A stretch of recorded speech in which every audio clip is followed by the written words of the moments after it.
Right. So, Karina, you will have kinetic energy, right? Because this is spinning. And do you understand that because it's spinning and rubbing against this surface here, it's going to heat up the box due to friction. And when you apply friction to something, heat builds up. Yeah. Yeah, that makes sense. And if you keep on spinning this, any temperature at this point would eventually rise. And if the box is metal and the heat would spread, Yeah. right? So you're okay with that. And so effectively, the kinetic energy gets converted to what here?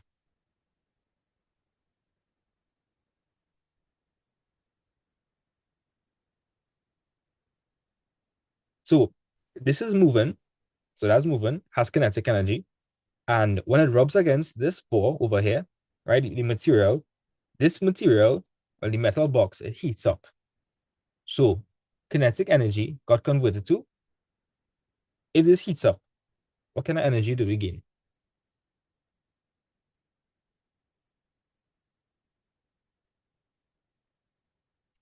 I can get hints.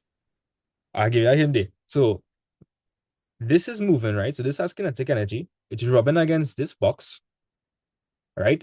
Because it's rubbing against the box, what is going to increase? The heat, Right.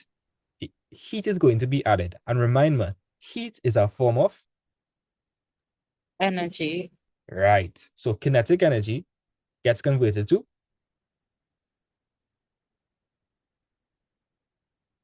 you have it. heat energy. Yes.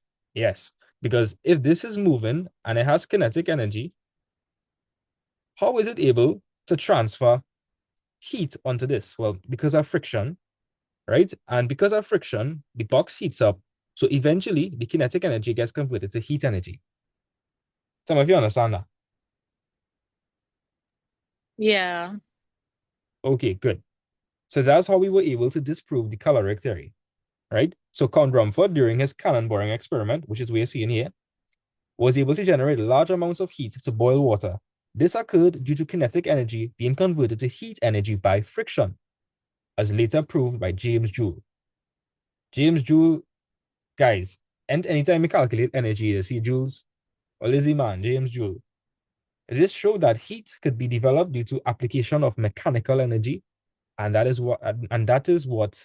um that's what pioneered the popular saying energy cannot be created nor destroyed, only converted from one form to the other.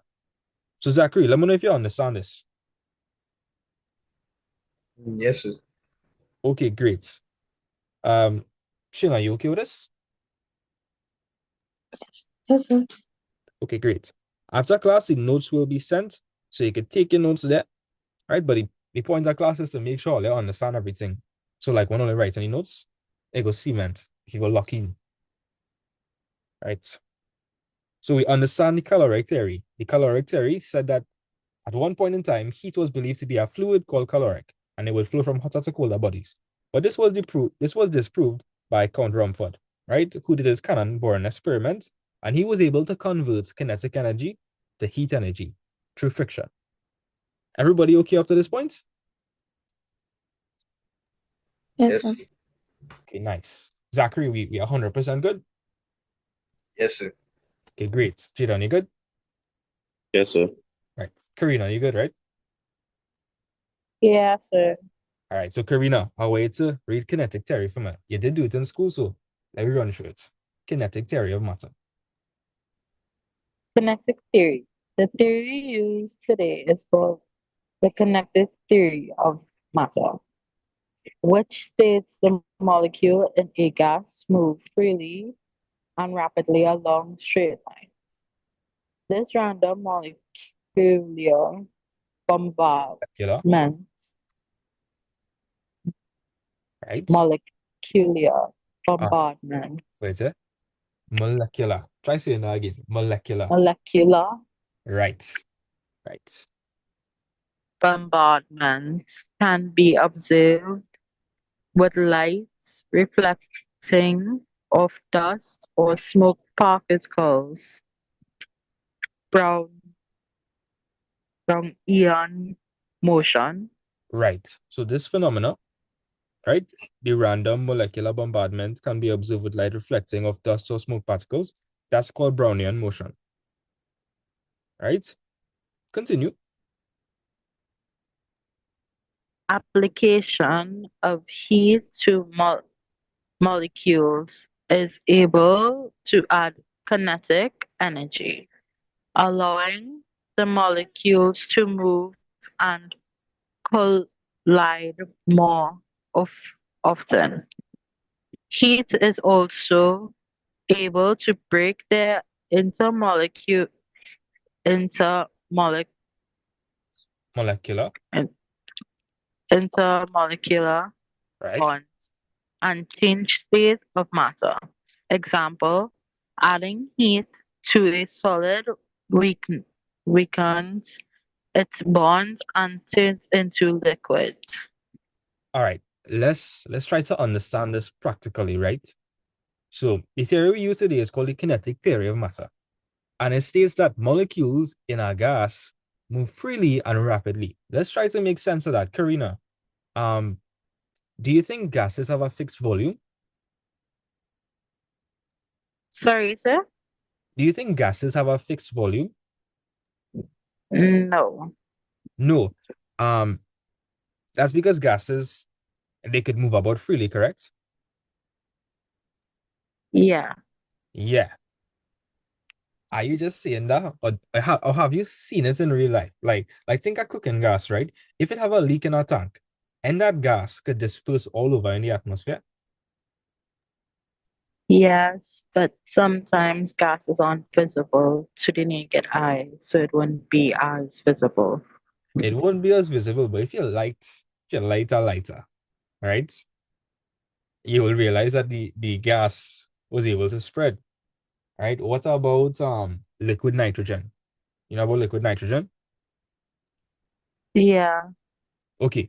And that gas is be kind of white, and you can see it. Yeah. Yeah, when they pour liquid nitrogen onto a surface, you can see the gas dispersing into the atmosphere. So gas does not have a fixed volume, right? It could actually move freely and rapidly along straight lines, right? And this random movement is called Brownian motion, right? Karina, do you think a liquid has a fixed volume per se? No. No, because a liquid could move about freely. Yes. Okay, what about a solid? Do you think a solid has a fixed volume? Yes. Yes. Zachary, can you make sense of what we're saying so far? Yes, sir. Okay, nice. So Zachary, you know it's Mercury? If I know what's what? Mercury. Yes, sir. Do you think Mercury has a fixed volume? So maybe when it's in a solid state. Right, but it's hard to get Mercury in a solid state. You'd have to freeze it. Yep. Yeah. But under normal circumstances, it doesn't really have doesn't have a fixed volume, right? So if that's the case, right, Zachary, let's rate the strength of the intermolecular bonds. So intermolecular bonds means in between the molecules. So all matter is made up of molecules. You know, matter, molecules kind of makes sense. So all matter is made up of small molecules, and these molecules have bonds.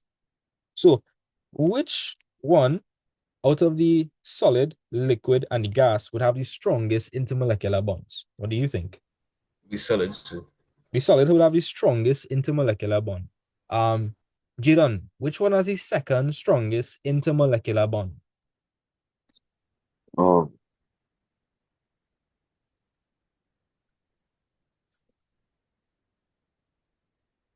not quite sure, you know.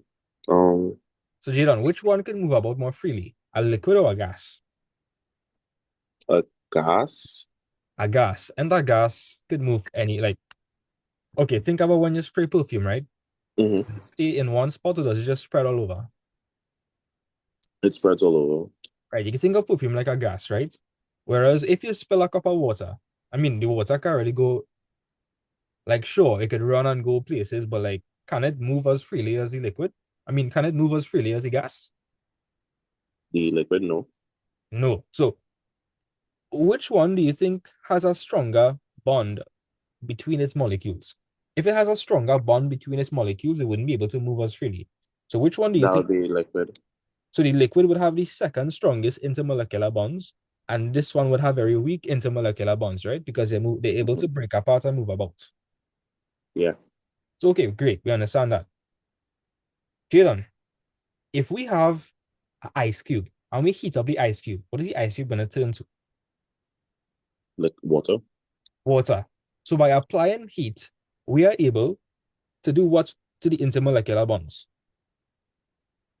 Make it disperse. Well, no, not make it disperse.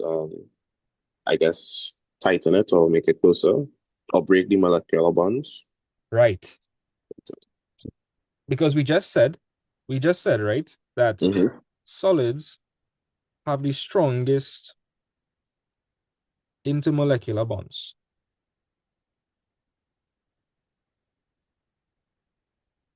We said that liquid has the second strongest. And we said that gas has the weakest. Okay. So Jadon, if you apply heat to say ice, the ice is going to turn to what? Water. A liquid, right? Mm-hmm. And Liquid. if you apply the heat, what would it have done to the bonds to make it liquid? And it would have had to weaken the bonds or break the intermolecular bonds? Yeah. Because liquid has a weaker intermolecular bond. And if you continue to heat up the liquid, eventually you'll get what? You would just get is that? Oh my God, I forgot the name. S. Steam. Steam, right? Yeah. And steam is our gas. So as Mm. you can see, Jidan, by applying heat to matter, you're able to make it go through phase changes. So if you apply heat to ice cube, it'll turn to liquid, and the liquid will then turn to steam. By doing this, you are weakening the intermolecular bonds. So the more heat you apply, the weaker the intermolecular bonds are going to be. That makes sense? Yeah. Right? And you need to understand this as well. So the application of heat to molecules is able to add kinetic energy. So Jadon, remember what kinetic energy was.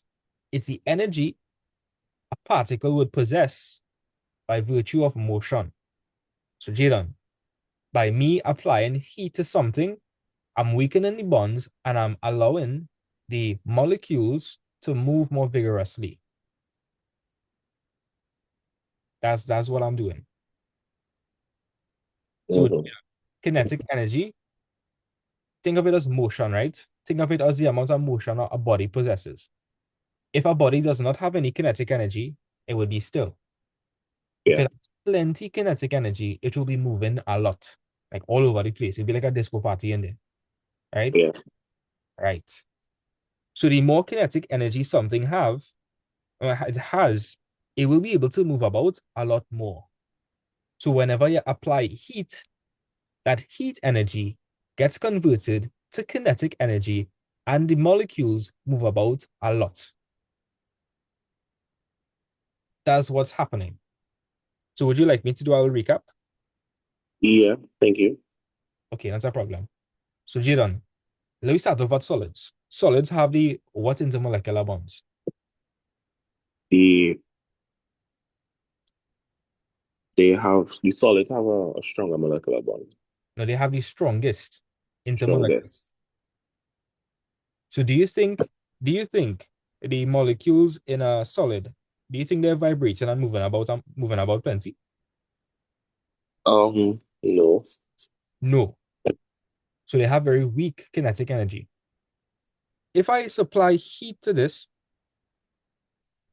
the molecules are going to gain kinetic energy and they are going to start to vibrate and move about very rigorously. Jadon, if they're moving about and vibrating, and eventually they'll be able to break from their bonds. Yeah. Okay. And when it breaks from its bonds, what do you think the solid gets converted to?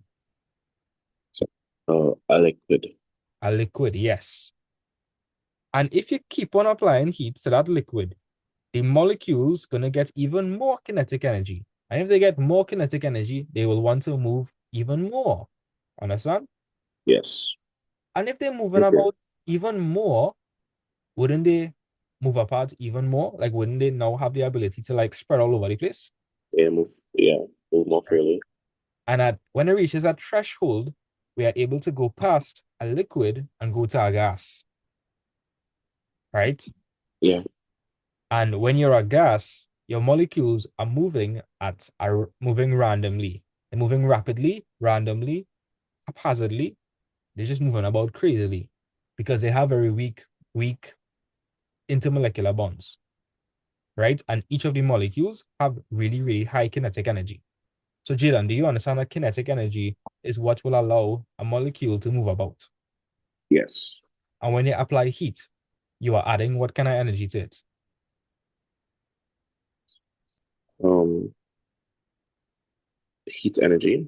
Is that When you supply heat energy, the mm-hmm. molecule gets what kind of energy? So that's what K. Kinetic?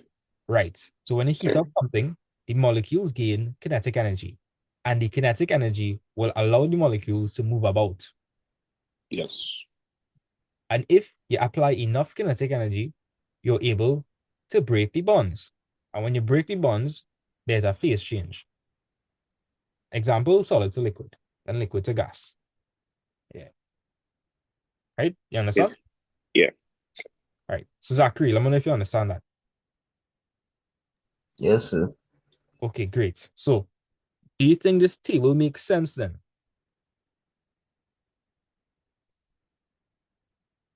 Yes, sir. Right, I think so. So Karina, let's run through this table quickly. So Karina, without looking at the table, which one has the strongest intermolecular bonds?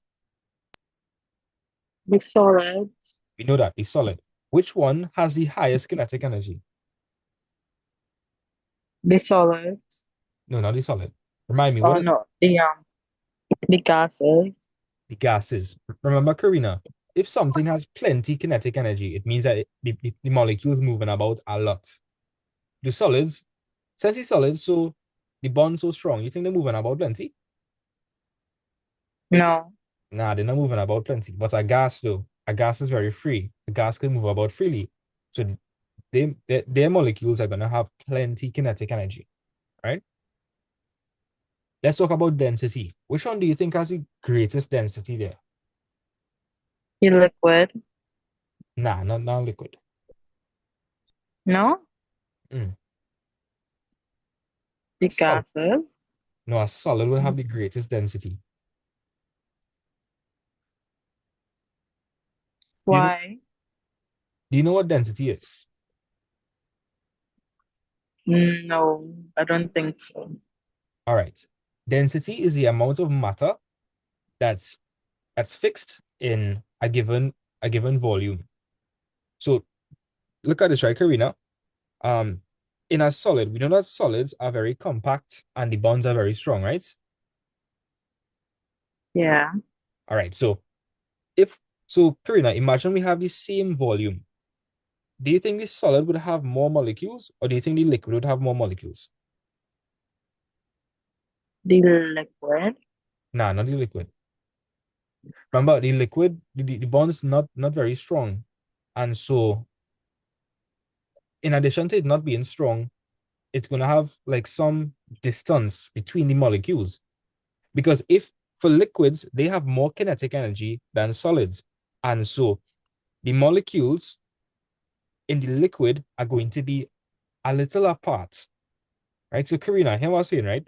Solids have very little kinetic energy. They're like right up against each other. They don't really have much space to move. But liquids, on the other hand, they can move a lot more than solids. So there's going to be some distance in between the molecules. So do you think, so okay, which one is more densely packed together? Does it look like the liquid is more densely packed than the solid? Yeah. No, I'm a yellow example. Zachary, you understand what I'm trying to say? Yes, sir. All right. So Karina, don't worry. I'll try to explain it in a different manner, right? Um,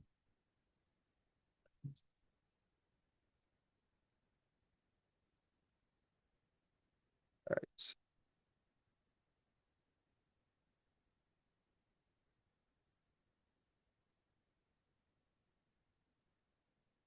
All right, so Karina, this would be a solid and this would be a liquid.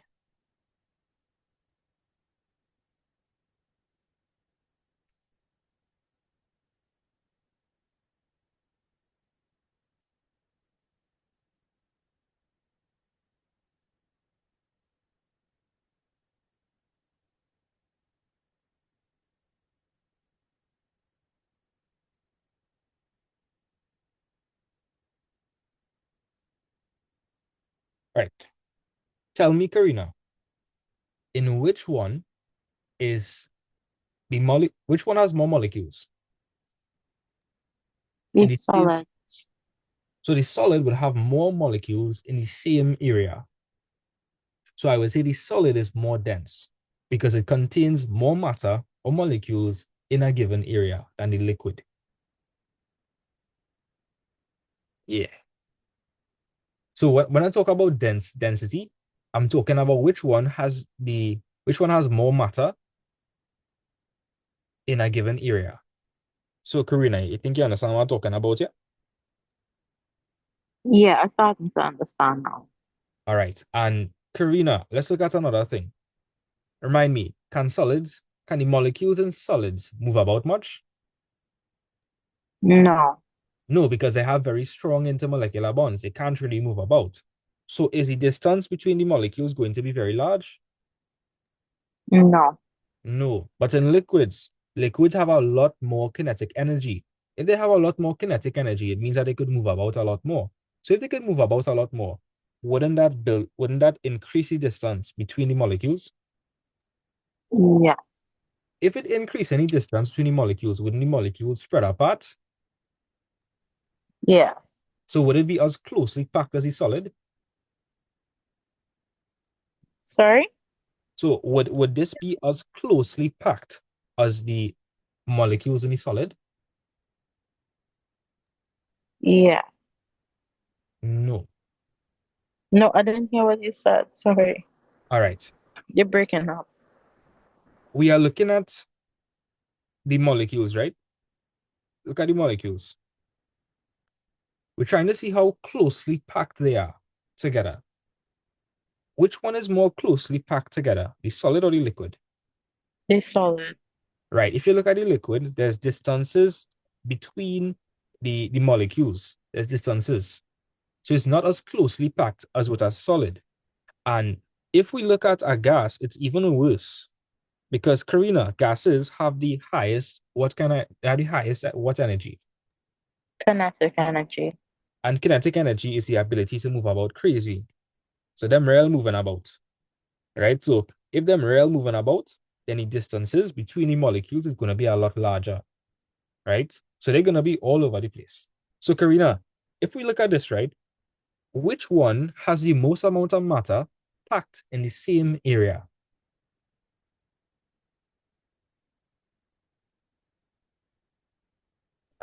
Sorry, sir.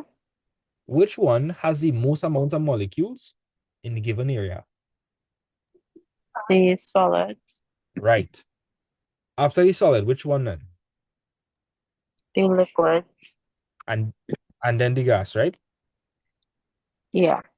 Right. So which one is the densest then? So density is just the amount of molecules in a given volume. Right? We're looking at it in two-dimensional space here, so that's why I say in area. But like in real life, you'd have 3 dimensions. So Karina, think of it like this, right? Density. So if we have the same volume and we're comparing, which one would have the highest density, right? And density is just how packed the molecules are. We know that solids are packed the most tightly, Liquids, they have more kinetic energy, so they're a little apart. And gases, they have the least kinetic energy. They have very weak bonds, so they're not really close together, right? So in the same given volume, solids will have the most amount of molecules, right? So Karina, you understand that this is the most dense, medium, and this is the lowest density. Yeah. Okay, good. Good. Karina, isn't air gas? Isn't air a gas?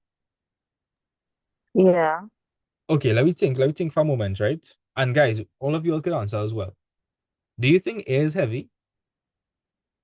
Oh, I think air heavy? No. No. No, air not heavy, right? Air not heavy. And the reason for that is because oxygen and hydrogen, all of these gases, they have very high kinetic energy. They're all over the place. So the molecules are not they're not very compact, right? So Karina, if you scoop a bag of air, that's gonna be heavy. No. Let me just say you scoop up 500 milliliters of air, right? Like you take a bag and you catch some air, that's gonna be light, right?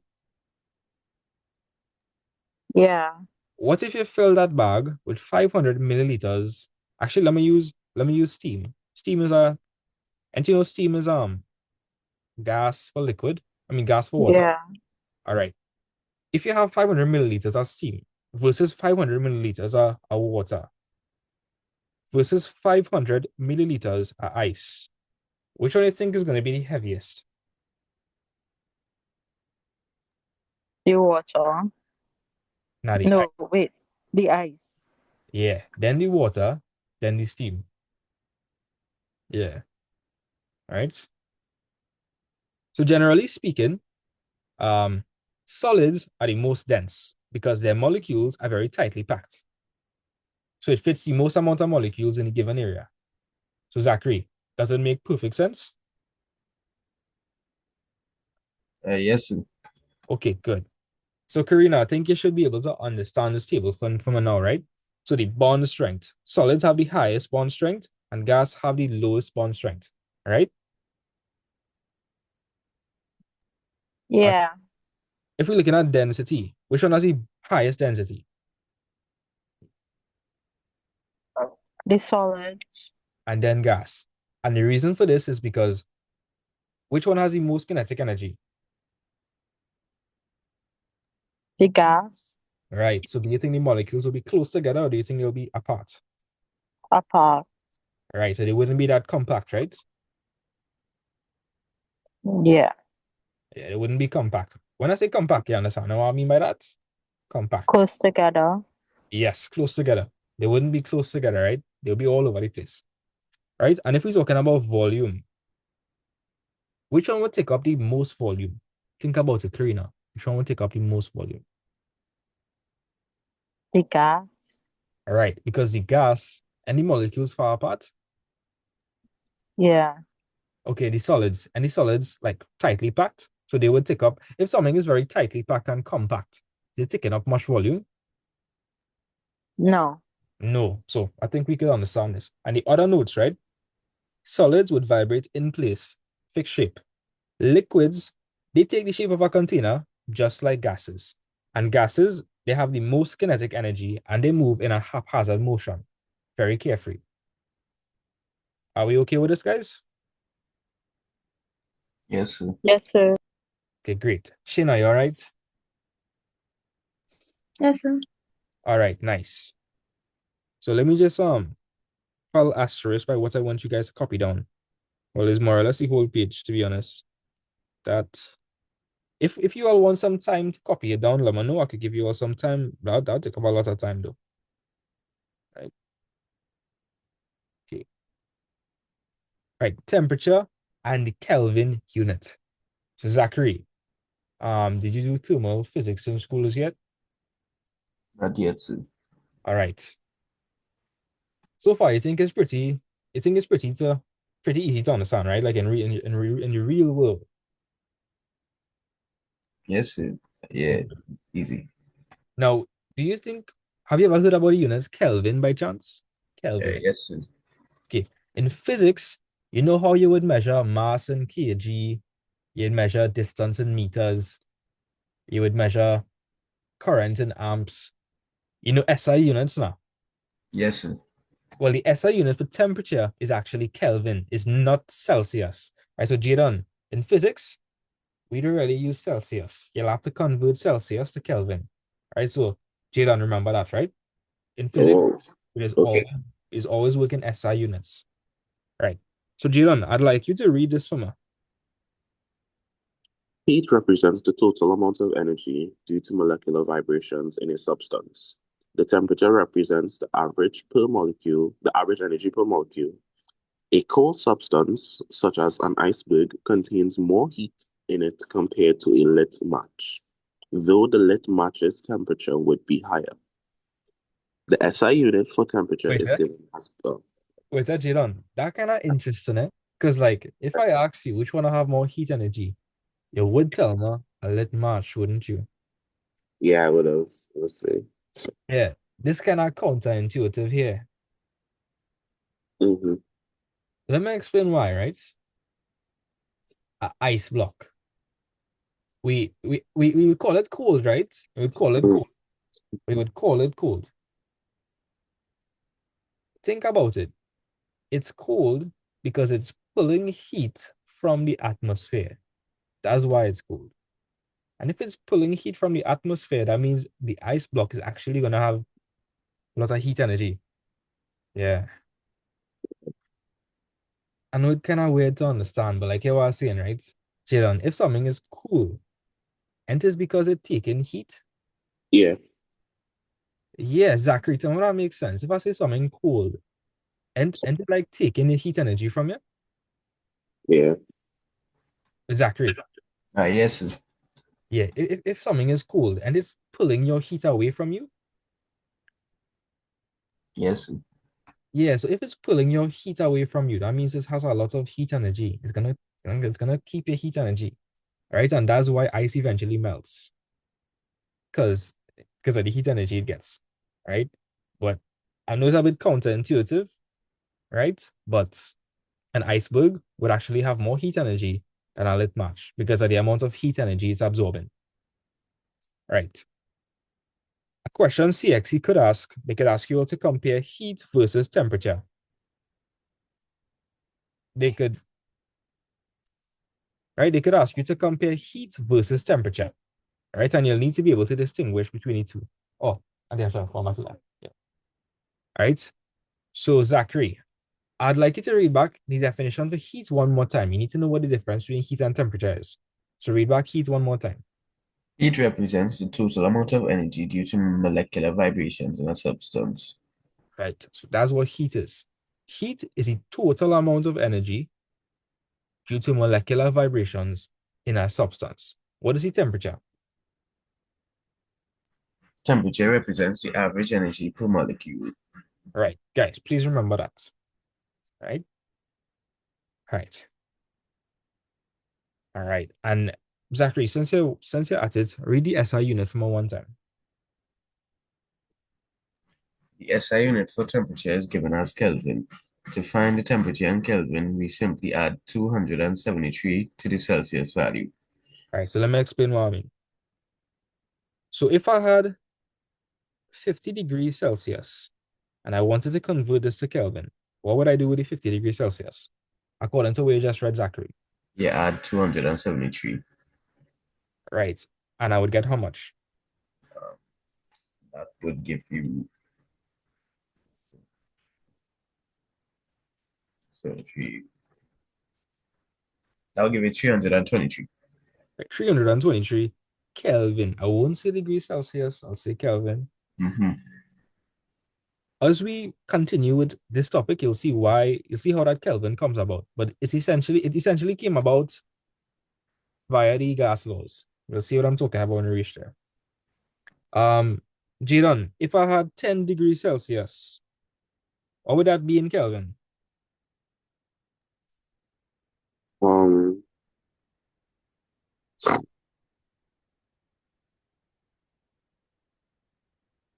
by China. Yes, paying attention. I kind of zone out. Ah, I see. So to convert 50 degrees Celsius to Kelvin, what did we do with the 50 degrees Celsius? You added 273. Right. So to convert 10 degrees Celsius to Kelvin, what do you think I'll add? Same 273. Right, 273. And what do you get? Well, 283 Kelvin. Right. Karina, I have a little tricky one for you. If I had minus 5 degrees Celsius, right, what would that be in Kelvin?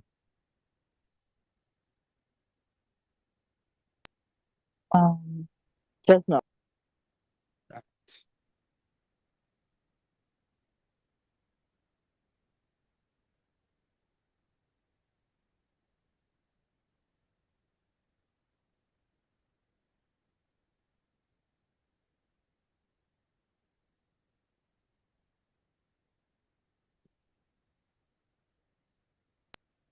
Six 28 Kelvin.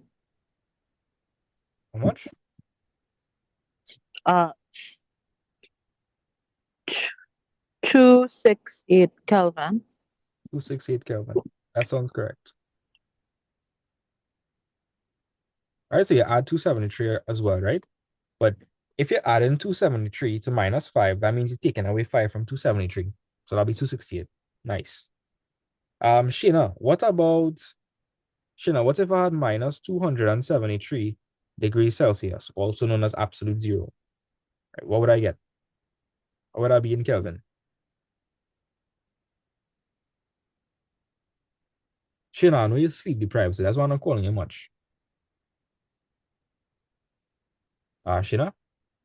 Oh, sorry. Yeah, so I will cancel. So 0 Kelvin. 0 Kelvin. And this is referred to as absolute zero. All right, so we understand how to convert from Kelvin to Celsius. I mean, Celsius to Kelvin, right? And, Yeah. well, yeah, Karina. So in the exam, would they like put on the list of how much 0 Kelvin is, or you would just have to remember what 273 is? You would need to remember that. You need to remember this conversion. And Karina, any way you see Celsius, you'll need to convert it to Kelvin. They wouldn't tell you, but you need to convert it to Kelvin. You will. Right? And while we're at it, let's look at how to convert from Kelvin to Celsius. I don't know why you would want to do that, but maybe they ask it in that question. So let's just say we had 512 Kelvin. If to go from Celsius to Kelvin, you add 273. What do you think you would do to go from Kelvin to Celsius? Subtract. Subtract 273. So what would 512 minus 273 be?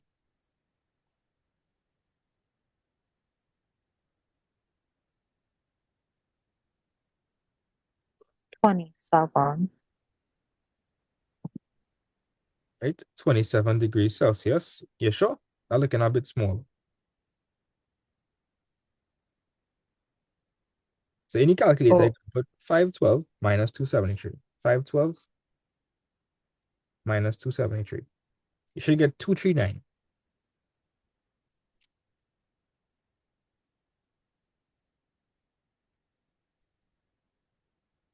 Okay, let me give you a next one. What about 70 Kelvin?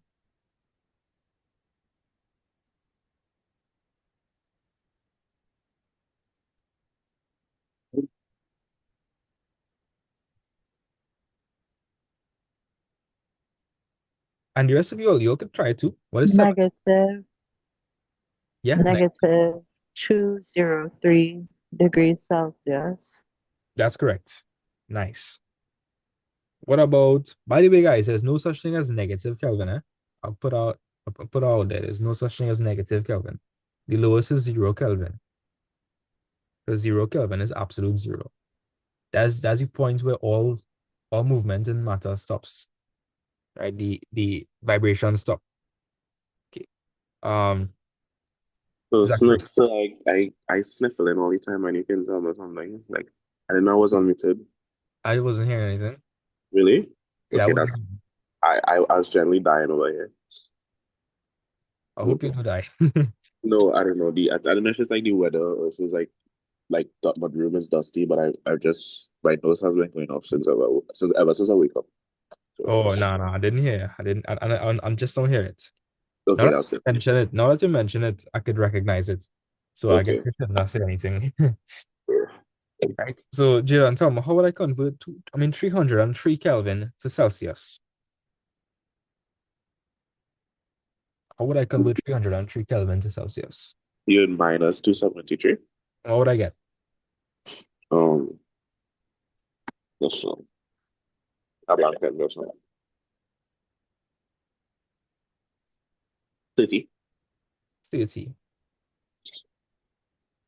Right, 30 degrees Celsius. All right, guys, are we okay with the conversion? Let me know if you're Yeah. okay with the conversion. Yes, sir. Nice. Karina, you okay with the conversion?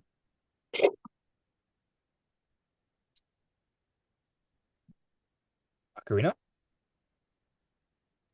Sorry, sir? are you okay with the conversion? Yeah. Okay, nice. Nice. Happy to hear that. If possible, I'd like you all to copy this table like really, really quickly.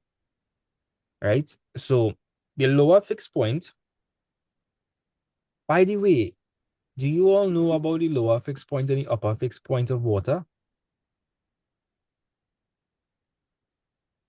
No, sir. No, sir. Okay. I'm sure what we're talking about, right? So the lower fixed point is just simply the point at which water freezes. Guys, at what temperature does water freeze? 0 degrees. 0 degrees what? Yeah, that be specific. 0 degrees 0 what? degrees Celsius. Right. Right. So, Shina, water freezes, that's the lower fixed point. And the upper fixed point is the point at which water turns to steam. Right? And what temperature does water turn to steam? 100 degrees Celsius. Correct. Right. So the lower fixed point is 0 degrees Celsius. And the upper fixed point is 100 degrees Celsius. Right? If you convert 0 degrees Celsius to Kelvin, what would you get? 273 Kelvin. Right. If you convert 100 degrees Celsius to Kelvin, what would you get? 373 Kelvin. 373. 373 Kelvin. Great. Let's see, everything making sense. Right, so Sheena, now you know, anytime they talk about lower fixed point, they're talking about the point at which water freezes and upper fixed point is steam. Some textbooks might have some slight different definitions, right? As you can see here, they say an equivalent to the temperature of pure ice melting at 1 atm, right? And this one is pure dry steam at 1 atm. ATM is just atmosphere, right? So I'll just put ice melting just to be that's what I'm looking for. Consistent with the notes, right? So ice melting.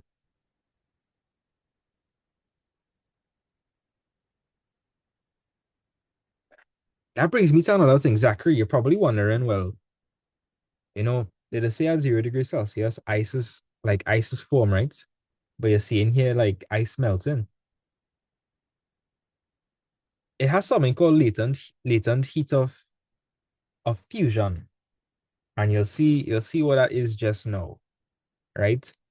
But it actually takes. Okay, so Zachary, let me just say you wanna freeze something, right? You wanna freeze something. Actually, I think steam might be a better example. Let me use liquids. So Zachary, think about this for a moment. Imagine you have a block of ice, right? You have a block of ice. You with me? Yes, sir. For a block of ice in a hot pan, will the ice turn to water immediately? No. No. And another thing, will the ice turn to water at a certain temperature immediately? Or will the ice first have to melt to water at 0 degrees Celsius and then the water could heat up? What do you think? Say repeat that one more time. All right. if you put a solid block of ice in a hot pan, is it that when the ice melts, the temperature of the water that melts, is it going to be like 60 degrees Celsius? Or like when the ice melts, as soon as it melts, wouldn't the water be cold and then it will heat up? Yes, sir. Yeah. So Zachary, here I was saying, right? At the immediate point in time, when ice melts, the temperature is actually 0 degrees Celsius. Did you know that? All right, sir. You didn't know that? Nah, sir. No, but it makes sense because when you're holding a block of ice in your hand, isn't the water extremely cold? Yep. Yeah, the water is extremely cold, and the water has to fully melt before it can then be heated up. Mm-hmm. Yeah. So point is, there's some energy that is required to change state. And when it's changing state, it isn't changing temperature. Because from what I just tell you, right? I tell you just now that a block of ice by itself is 0 degrees Celsius, right? But at the immediate point in time where that melts and turns to water, the water that's on your hand is going to be 0 degrees Celsius, and then that is going to be heated up. So I'm saying that there's a point in time where it's going to turn from ice to water. The temperature is going to remain the same, but there's going to be a phase change. That process is called latent heat fusion. And we're noticing, like you see this over here, this is latent heat fusion, and I call this latent heat vaporization. Basically, what I'm saying, Zachary, is that you need more before this class, right? And just in general, you would have probably think, okay, if I could bring down the temperature to 0 degrees Celsius, I could turn something to ice. And you probably would have thought that. Yes, sir. Okay, but will the water turn to ice immediately? Nah. No. So what I'm saying is, anytime there's a phase change, anytime it's changing states, some additional energy is required. So the temperature isn't going to change, but you need more energy. So when we reach that part in thermal physics, you'll see what I'm talking about. But for now, just know that ice melting, like as soon as the ice melt and it turns to water, that water is 0 degrees Celsius. Yeah, know that. And I have a question for you, Zachary. If I ask you, at what temperature does water boil? What would you tell me? 100 degrees Celsius. But isn't steam also produced at 100 degrees Celsius? Yeah. You see how we have a problem there. So, Uh-huh. and so here what I'm saying, right? Watch this. Ice. So ice is 0 degrees Celsius, right? And that ice would have to turn to water at 0 degrees Celsius, and only then it can be heated up. So like we just say the temperature at hand. We get another example. What about boiling water? Karina, what's the temperature of boiling water? 100 degrees, Yeah. What's the temperature of steam? 100 degrees Celsius. Yeah. Question, you notice like from going to ice at 0 degrees Celsius to water at 0 degrees Celsius, was there a change in temperature? No. Was there a change in states? Yes. Okay. Going from boiling water to steam, was there a change in temperature? No. Was there a change in state? Yes. Zachary, you seen what I'm talking about? Yes, sir. Okay, Jadon, you find that kind of interesting, right? Like you're going from ice to water and it's the same temperature. Yeah. Going from water to steam, same temperature. This Mm-hmm. this process by which a phase change happens and there's no change in temperature is called, well, for this one, it's called latent heat fusion, LF, and this is called LV. right? And essentially, what needs to happen? So Zachary, can we both agree that ice and water, they have two different molecular shapes, right? Like ice would have stronger molecular bonds, and water would have weaker molecular bonds. Yeah. Yes, sir. So you see this period in time where the temperature is the same. What's happening is that the intermolecular bonds are breaking and reforming. You see this point where water turns to steam? Isn't water much more dense than steam? Mm-hmm. Yeah, so at this point, this point in time where the temperature is still the same, what's happening if you zoom up on the inside is that the molecular bonds actually reforming and rebreaking. Like it breaking and reforming to turn into steam. So just putting that out there. Ice at 0 degrees Celsius would melt to water at 0 degrees Celsius. Boiling water at 100 degrees Celsius would eventually turn to steam at 100 degrees Celsius. And this point in time where there's no change in temperature, that's the latent heat. That's where the molecules are reforming. The bonds now, the structure would be reforming, and the bonds would now take the form of whatever it's turning into. So Zachary, like, you understand, ice would be like densely packed, but like water would be a bit more fluid, like it'd be less packed, like less dense. Yes, sir. Yeah, so this period in time is where the bonds just reforming and it changing to take whatever phase it's changing to. So I just give a little preview of latent heat vaporization, latent heat fusion. Right, so I just wanted to address that. So Zachary, do you understand that ice melting is the same as water? Ice melting is the same thing as ice, right? Do you understand that? Yes, sir. Okay, good. Do you understand that steam is the same thing as what? What steam is the same thing as? Temperature. Water boiling. Exactly. So in different textbooks, instead of seeing ice melting, you're going to see ice.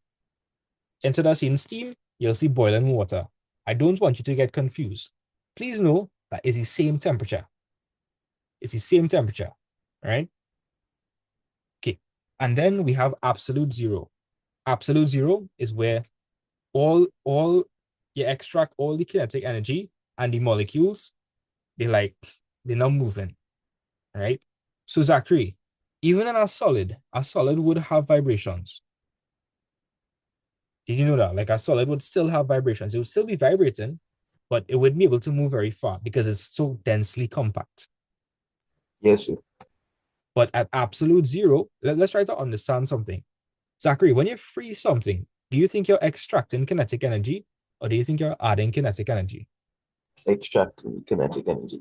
You're extracting it because you're taking out the heat energy, right? And if you're extracting the kinetic energy, will the molecules move more or move less? Move less. Yeah, you're going to move less. And eventually, if you take out enough heat energy and kinetic energy, and eventually the molecules will remain still. Yes, sir. That's what absolute zero is. At that temperature, the molecules cease to move. Right? And that's why you would see having no internal energy in the system. Right? Because watch, look at this, Zachary. Everything will come full circle now. What was the definition for heat? The total amount of energy due to molecular vibrations in a substance. And we just said, if you cool something enough, wouldn't you extract the heat energy and the kinetic energy and the molecules will be still? Yes, sir. So the molecules still, are they vibrating? Nope. No. So the heat energy would be zero. So no internal energy. So it makes sense? Yeah. So absolute zero is where you would have no internal energy in the system. So see if you could copy down this table for me. Right? And Sheena, is there anything you'd like me to re-explain or are you okay with everything so far? No, so I'm okay with everything so far. All right. All right, Karina, have anything you want me to clarify? No, sir. All right, so Karina, will the molecules be moving at absolute zero? It depends on what which which if it's a liquid or a gas. Okay, now you're wrong. At absolute zero, nothing will be moving. It will be ice. It will Say be even as a liquid. okay, Karina. Let's understand something. Um, if you have water, right? Water is like, let's just say you have water at like 10 degrees Celsius or something. Okay. If you freeze water, water is gonna turn to what? The ice. Ice is a solid, right? Yeah. Okay. And that is at 0 degrees Celsius, right? Yeah. What do you think is going to happen at minus 273 degrees Celsius? Let's understand something. Okay. 0 degrees Celsius is cold, correct? Yeah. What do you think minus 273 degrees Celsius is? Absolute zero. Right. Do you think that's hot or cold? Cold. That's extremely cold. That's extreme. That's the coldest something could get. So Karina, I think I think you could see how your question, like your answer didn't make sense. Because think about it. At 0 degrees Celsius, water will turn to ice, correct? Yeah. At minus 273 degrees Celsius, water would still be ice, but it would be ice that's extremely, extremely, extremely cold. You understand? You can repeat that part? Okay, I'll give you another example, right? Um, in some countries, the temperature would be like minus degrees Celsius. Yeah. In those countries, aren't like the lakes frozen solid? Yeah. Okay, great. So anytime you see negative degrees Celsius, it means that it's extremely cold, right? Yeah. If I lower down the temperature of water to minus 273 degrees Celsius, do you think it'll still be liquid? No. It'll be ice, right? Yeah. But it will be ice at absolute zero, meaning that, so Karina, um, hear this, right? Um, liquids, they have more kinetic energy than solids, right? Yeah. Because liquids can move about. Remember, kinetic energy is the amount of energy something has because of its motion. It can move about. So liquids can move about more. But Karina, if you take out the heat energy, right? If you extract the heat energy, it means that you're also taking out the kinetic energy. So Karina, if you cool down liquid, the molecules gonna start to move less and less, correct? You would not? Yeah. So Karina, if you extract the heat from a liquid, the molecules gonna start to move more or less. More. No, less. Karina, when you apply heat to something, you would make the molecules move faster because you're giving them kinetic energy. But Karina, if you do the opposite, if you extract heat, you're taking heat out of the system.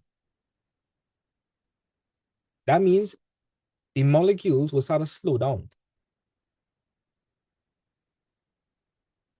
Karina, have I heard you saying freeze time?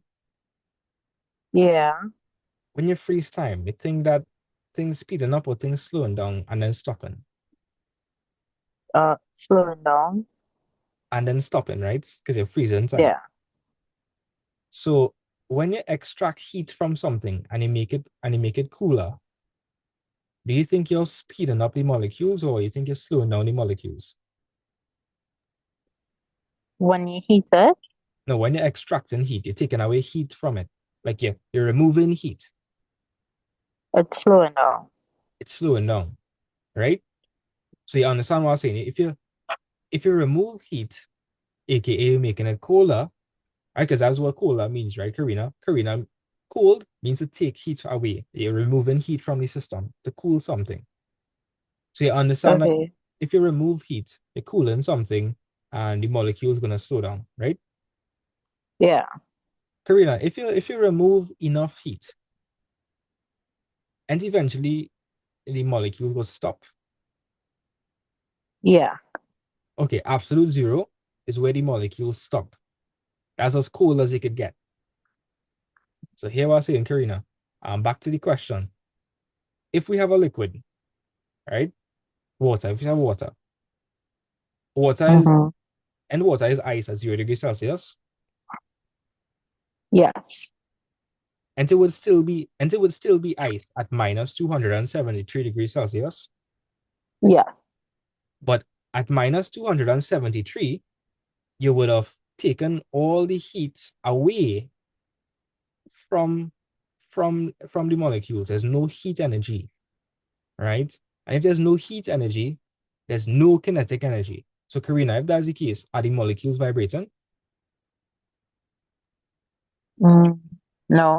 No. Understand what I'm saying, right? If it have no kinetic energy, remember kinetic energy means movement. If it have no kinetic energy, then it's not moving, right? So at absolute zero, Karina, those molecules not moving at all. Right? So that's why you see over here, it has no internal energy in the system. In other words, Karina, you extract all the energy from the system. So those molecules, like, they're not moving. So in other words, Karina, at absolute zero, all matter will turn into a solid. Yeah. Okay. But say Mm-hmm. when you were saying that that water at 0 degrees when it becomes water, does that mean it still moves or no? Okay, wait. You're talking about latent heat fusion. Check this. So ice, at the immediate point where ice melts, the water that's formed still has a temperature at 0 degrees Celsius. And then it could be heated up.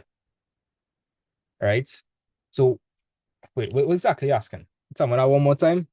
I'm trying to process the question. You were saying something about ice and water. Say that back one more time. I was asking if the water would still move at 0 degrees Celsius Oh yeah, as yeah. ice doesn't move. Yeah, it would. Think about this, right, Karina? If you place a block of ice, right, on your hand, when the ice melts, the water that's on your hand, is that water hot or is that water cold? The water is cold. Exactly, because at the immediate point where the ice turns to water, that water on your hand is 0 degrees Celsius. And Karina, because your hand warm, remember, the first thing we looked at in class, the heat would move from the hotter body to the colder body.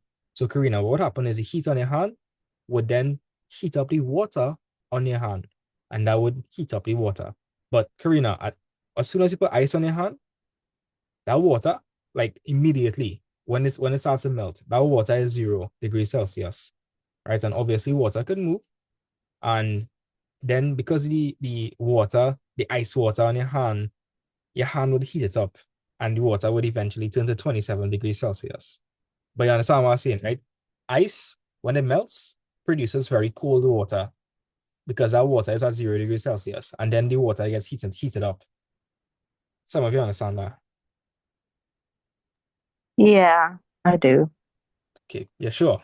Don't Yeah. have to feel shame or anything. So Like, that's what I think I got confused when you asked me the question oh, okay, because I was thinking of latent heat.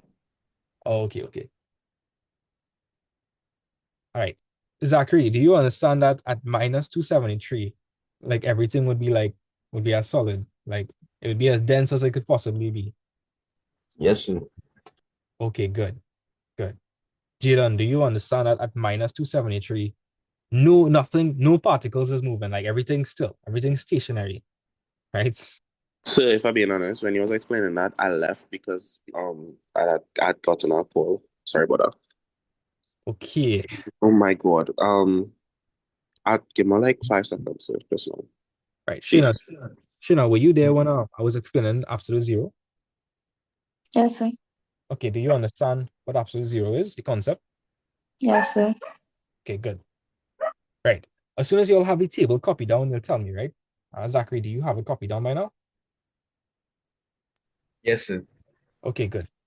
So I have it as well. All right, nice. Yeah, and again, look, there's no negative Kelvin, right? Because this is the coldest matter could get. This is the coldest possible temperature. That's the coldest possible temperature. It doesn't get colder than that, right? Cool. So let's move on to thermometers and temperature measurements, right? So Zachary, read this for me. Thermometers and temperature measurements. Thermometers and temperature measurement. The main idea of construction a thermometer is to find a physical property that changes steadily with temperature and accurately link the fixed changes. For example, when mercury is heated, it expands proportionately and moves along the bore of the thermometer. All right, and Zachary, do we understand that? Let me see. And when you heat up something, all right, it gains kinetic energy. And because it gains kinetic energy, the molecules will start to vibrate and move about. Yes, sir. Right. So when you heat up mercury, wouldn't it want to expand because the molecules are now vibrating and moving about? Yes, sir. Right. So the more you heat it, the greater it's going to expand and the more volume it will take up. Some of that makes sense. Yes, sir, that makes sense. So here what they're doing, right? If we could put this thermometer, right? This mercury. So forget that this have gradations. Forget it have 0 to 100, right? Forget about that for now. Zachary, and we know that steam is at 100 degrees Celsius. Yes, sir. So this is what they would do, right? They would take the blank thermometer with the mercury inside, right? And they would place it in steam. Now, when that happens, Zachary, wouldn't the mercury expand and it would then go up the capillary tube? Yes, sir. So when it reaches the capillary tube, since we know that steam is at 100, we would label this 100. Understand that part? Yes, sir. And what they would do next, they would take this blank thermometer and they would place it in, well, hear the thing, right? Hear the thing. That's why they didn't say ice, right? That's why they didn't say ice, because Zachary, can you stick a thermometer in ice? No, sir. No, because ice is a solid, right? Can't do that. Yep. So you would have to stick the thermometer in water that just like melted from ice, which is at 0 degrees Celsius. And they would put a mark in by that there. So someone here with me so far. They would put it in steam and then they would put it in ice that just melted. So it's water at 0 degrees Celsius. Some of you understand how we got the 0 and the 100. So the lower fixed point and the upper fixed point. Yes, sir. All right. And from there, since it changes proportionately, they would just they would divide it in half and they would just estimate the gradations. That makes sense? Yes, sir. So once you know this is 0 to 100, they would just continuously keep dividing until they get all the gradations. Yeah. So that's how they do it. All right. Karina, let me know if you're still confused with a liquid and glass thermometer. Did the mercury expand and confuse you? No, sir. All right, so you understand, Karina, that anytime you apply heat to something, it would gain what kind of energy? Let me see if you remember. When you apply heat to something, it gains what kind of energy? So that's what key. Kinetic energy. Right, and if it gains kinetic energy, it starts to move about more or less. Move about more. Right, it's starting to move about more. And if something is starting to move all over the place, will it take up less volume or will it take up more volume? More volume. Right. And if something starts to take up more volume, you would say that it expands. So, do you understand that the higher the temperature over there, the more the mercury will expand and the higher it will go? Yeah. Very good. Happy that I understand that. So for a liquid and glass thermometer, we have the bulb here, and this is the bulb, this is the reservoir. It contains mercury. This line here, that's called the capillary bore, and that's where the mercury could move in. And the general structure here, this is called a stem. All right, so that's a liquid in glass thermometer. All right, the next one we have is a clinical thermometer. All right, I'm sure all of you guys would know what a clinical thermometer is. Is there anybody here that never got sick in their lives? Yeah, I'm too goated for that, so honestly. So that would be me. You don't know it's a clinical thermometer? No, yeah, asked if anybody have never get sick. So I was like, that's me. You never get sick. Never. I'm always up, you know. You was Captain America. Even better. Even Soldier better. Boy. Soldier Boy. Yeah. Soldier Boy is not better than Captain America. Eh? He is. What do you mean? The man literally creates nukes. How is he not better? Oh, okay. Well, if you're talking about the nukes, well, yeah, that sets him apart. Okay. Yeah. All right, so a clinical. Okay, so I'll have to explain this to Jaden since he doesn't know what a clinical thermometer is, since he never got sick in his life. Right? So Jaden, a regular liquid and glass thermometer went up from 0 to 100 degrees Celsius. Yeah. Do you think a clinical thermometer would also go from 0 to 100 degrees Celsius? If it would go from 100 to 0. No, the range now. The range of temperature I could measure. Yeah. Okay, let me ask somebody else. Shayna, do you think it would be necessary for a clinical thermometer to go from 0 to 100 degrees Celsius? Wait, No, no. Tell me, Shayna. Yeah or no? Wait, no. No, sir. No, Zachary, what about you? Do you think if you want to measure the temperature of a human, do you think it'll make sense to go from 0 to 100?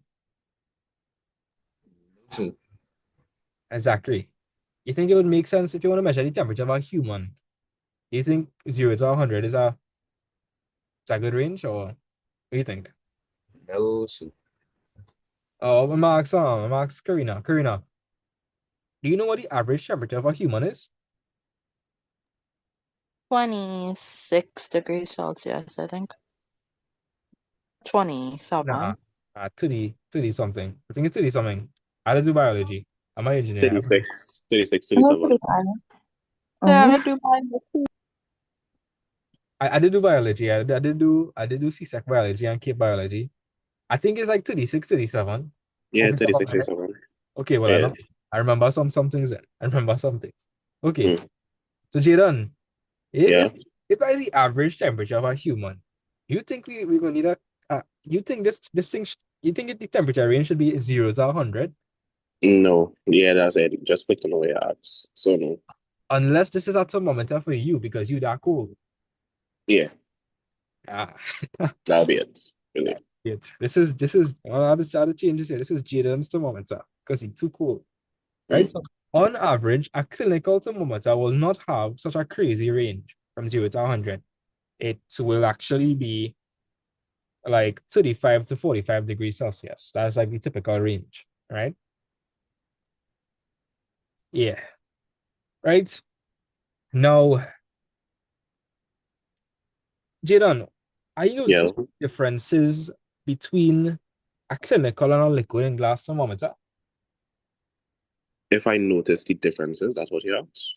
Yeah, are you noticing any differences with regards to its construction? The length is different, and that little piece where the bulb is, that is also different. Well, we could Like, ignore it. I mean, like it is fine for now. Like, yeah, it does have a large thin bulb. It's a bit different from this, but that's not the main thing I want you to notice. Like, what's very different about this and this?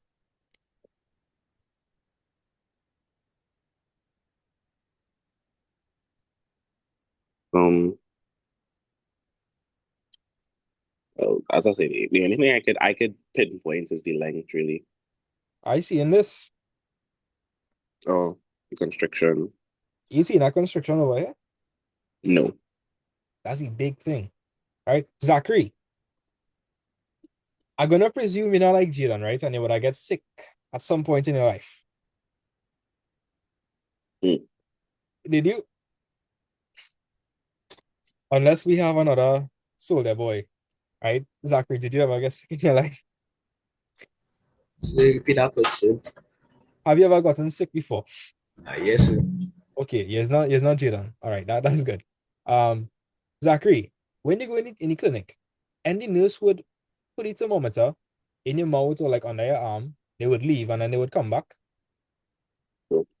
And then they would take out the thermometer and try to read it. Mhm. Right. So Zachary, do you think, okay, if the nurse wants to read, if the nurse, right, wants to read the temperature, wouldn't she take out the thermometer and hold it in her hand and look at it? Yes, sir. Yeah.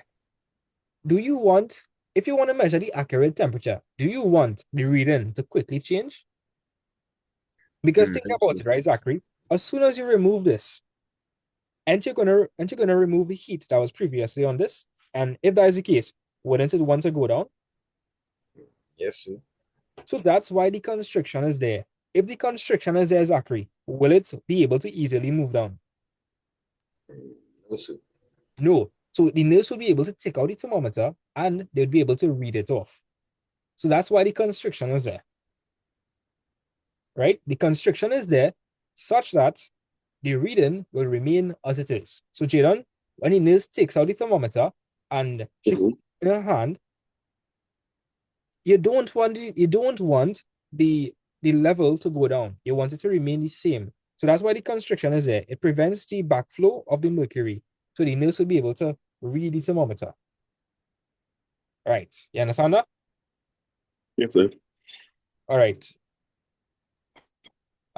What about the rest of you guys? Karina, do you understand why the constriction is there? Yes, sir. Okay, good. Okay, a thermocouple. Have you all ever heard of a thermocouple? No, sir. Yes, sir. Okay, so here's how a thermocouple works, right? You would have two different types of wire, be it a copper wire, iron wire, or any two metals. So Zachary, any two metals you could think of. So over here we have a copper wire, right? And over here we have an iron wire. Do you know what a multimeter is by chance? Oh, A multimeter. nah, sir. Okay, do you all know what a voltmeter is or ammeter? Yes, sir. No. All right. You all know, until you know it's voltage, right? I'm sure you would have seen that on their batteries, like 9-volt battery. Yes, sir. Yeah. Well, you know how there's a temperature to measure temperature? Well, there's a tool to measure volts. That's called a voltmeter. So here what I'm saying, if you have two different wires that's made up of different metals, and you place one in a cold junction and you place one in a hot junction, you would be able to create a potential difference. In other words, you'd be able to create a voltage, right? And you could read that voltage on the voltmeter. And Zachary, you see how in this instance, you could have placed this thermometer in steam to get like an upper threshold, and you could have placed it in molten ice to get like a lower threshold. Yes, sir. Well, they could do the same thing over here, right? They could do the same concept over here to get like an upper fixed range for the voltage and a lower fixed range for the voltage. But this one is a little harder to understand, right? A thermocouple. So how the thermocouple works, I'll say it again. You need two different types of wires that has different metals. You're going to place one of them in a cold junction, one in a hot junction, and because you have a difference in temperature and you have different metals, you'll create a voltage. And the voltmeter can read the voltage and it can kind of tell you what the temperature is. Let me see if I can get like an actual diagram for a thermocouple, and you will see what it looks like. Let's see.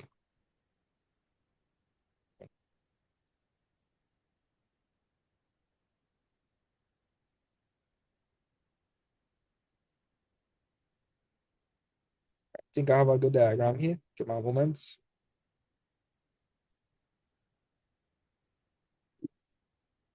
Right, so Jalen, I'm gonna give homework, like to lock this in. So I hope that here will do the homework. Yes, I will do it. Okay, good. Because all these definitions and what have you, you need to remember them. Now, I didn't really give Ollie much time to copy down the notes, so that's why I'll give Ollie homework. So they can practice the definitions and whatnot. So this is a much better diagram of a thermocouple, and this is what it would look like in real life.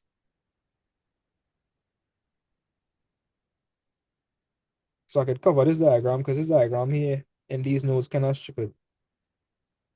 Right. So let's try to understand this thing one more time. Right. So Zachary, here how this works, right? It works by having two different wire types, and these wires will be made up of different metals. That's very important because different metals will react differently to heat. All right. So you would have a specific type of wire there and a specific type of wire, and it would form a hot junction. That's where that junction there is where you're going to place to measure the temperature of. You're going to have a cold junction here, right? And you wouldn't see that. You're not going to be like, if you look at the diagram here, you're just seeing you have the two different types of wires, and you have this point over here. That's the hot junction. Right, Zachary, there? Yes, sir. So Zachary, look what's going on, right? You have this probe here that's connected to the multimeter, right? The multimeter is currently on the voltage mode, so it will measure the voltage. So you have this probe here, and this probe is made up of two wires. And you see this point here? This point is where you're going to stick it into whatever you want to measure. So look at the diagram. You have a wire of like a certain metal. We could probably call this one iron. You could probably call this one copper. So this you probably call this iron. Don't know why that's weird. Yeah, that's really weird. So we could say that this is, I don't know why that's happening. Back. Yeah, I'm not sure why that's happening. But Zachary, we could pretend that the wire type A is iron, and we could pretend that wire type B is copper. But the point is there are two different types of wires, right? You with me? Yes, sir. You will have a junction where you connect these two wires, and this will obviously be the cold junction because you're not exposing it to heat, right? You'll have a cold junction here connecting both of the wires, and then this will go to the voltmeter, right? And it would give you a specific reading, and there would be a certain range. So let me see if I can find the thermocouple range of temperatures. Thermocouple range.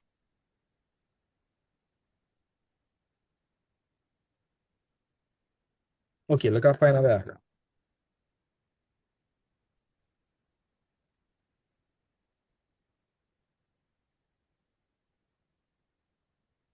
Temperature.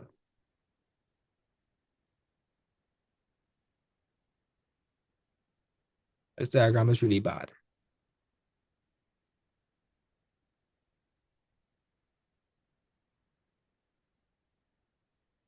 Yeah, it's really bad, but check it out. So like you have different wires here. So like for instance, copper and Constantine, right? The temperature range is minus 200 to minus 650, right? Temperature range have a bunch of different properties. So Zachary, if you use two different wire types, it'll get different properties, right? And you'll be able to measure different ranges, right? But the point is, wait, I don't know if I'll just use GoodNotes, but like GoodNotes real bugging right now. Yeah, not sure why that's happening. But Zachary, what I want you to understand is that by having two different types of wire, right, and having a temperature gradient, a potential difference is created, which is a voltage, and you can measure that voltage. And the device here it already is calibrated and it will give you a temperature based on the voltage it reads off. So that's how it works, right? Yes, sir. Right. So okay, I was saying, anytime you have two different types of alloys, two different types of metals, and you have a temperature gradient, a potential difference is created between that, a voltage. And this device is calibrated. And so based on the voltage this machine reads, it will give you a temperature. That's the concept. That's a Yes, sir. thermocouple. Right? So the main types of thermometers you will need to know is a liquid in glass, a clinical, and a thermocouple. Karina, I feel like this one confused you. And makes sense. You all didn't do the electric part of physics as yet. So is it that you want me to go it over, Karina? The thermocouple. Yes, please. Okay. So Karina, this works by having two different types of wires. Now these types of wires will be different metals. So like one of them could be made out of iron and give me another metal.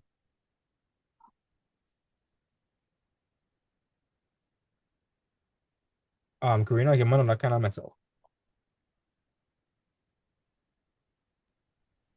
Yeah, I'm not really quite understanding. Okay. You know what's a metal? A matter? Metal. Like an Oh, example. metal. Yeah. An example of Yeah. metal is iron. Give me another kind of metal. Steel. Steel. So this could be iron and this could be steel. We're going to connect the iron and the steel wires together at what we call a cold junction. And this is going to be at a fixed temperature, right? There's a cold junction. From the cold junction, we are going to attach those two wires to our multimeter or voltmeter, right? So Karina, as you see in the diagram, you have a probe here. And in this wire, you actually have two wires, right? And they are connected together. So tell me if you understand that part. Yeah. All right. So again, these will be made up of two different types of metals, and they will be connected together at what we call a cold junction. So over here, this is a cold junction, and you have two different types of wires in this sheathing, and it's connected together, right? We're going to call this a hot junction. So this is a hot junction. And these two wires are then connected to the machine, and the machine, well, in this case, is a voltmeter. It is already calibrated, and depending on the voltage it gets, it will tell you a temperature reading. So Karina, what you're going to do, right? If you want to measure the temperature of something, you see this little wire here? Yeah. You're just going to, like, let me just say you wanted to measure the temperature of a flame. You would take this and you would place it over the flame. And because you have two different types of wire, a voltage is going to be generated. And this machine is going to interpret that voltage and give you a temperature based on that. So how it works, you have two different types of wires connected together. We call that a cold junction. That is then connected to the voltmeter, and the voltmeter is calibrated in such a way that it will give you the temperature reading. That's it. So you have two different wires here. You have two different types of wires connected over here. This is called the hot junction. This is the hot junction. This is then connected to the voltmeter. The voltmeter will give you a reading, and from that you could infer what the reading in degrees Celsius is. That's it. So Karina, in the liquid and glass thermometer, you were relying on volume, right? And the volume was changing with respect to temperature. Yeah. Okay, in the clinical thermometer, and the volume was also changing with respect to temperature. Yeah. Okay, in this one, voltage is the property that changes with respect to temperature, right? So that's it for thermocouple. So the main thing you need to understand is that this works by having two different types of metals. It's connected to a cold junction, and from there, it's connected to the voltmeter or multimeter. That would then give you a reading, and it would infer what the reading is in Celsius. So Karina, what I'm saying is, based on where you put this, right? Based on where you put this, it will generate a specific voltage. And the machine will already have a range, and based on the voltage it receives, it will tell you the temperature. That's the whole concept. Right? Okay. Yeah. All right. So I'd like you all to copy down this for me quickly. So Zachary there? Yes, sir. Right. So for the liquid and glass thermometer, hence we were relying on the properties of liquids expanding to read off the temperature. Yes, sir. So the response factor there would have been the expansion of mercury. For clinical, it would be the same thing. Sometimes you would see instead of mercury, alcohol. That's fine. For thermocouple, what did I say was changing depending on where you put it? The voltage. Right, the voltage created. So these are the response factors for the different thermometers. So a liquid in glass depends on volume, clinical volume, a thermocouple voltage. And Zachary, as you would imagine, right? They like in the machine, they probably would have calibrated it for have a specific voltage at 100 degrees Celsius, and it would have probably have a specific voltage at like 0 degrees Celsius. And they would have just extrapolate it. Yes, sir. Yeah. You don't just have to say yes. If something confusing you and you're real confused, tell me. I don't mind explaining it a million times if you will understand it at a million time. No, don't be scared. Yes, sir. Yes, sir.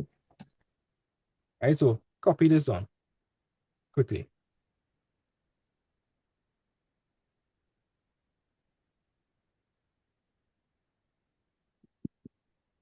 Right? CXC likes to ask this question where they would like you to compare the three thermometers, right?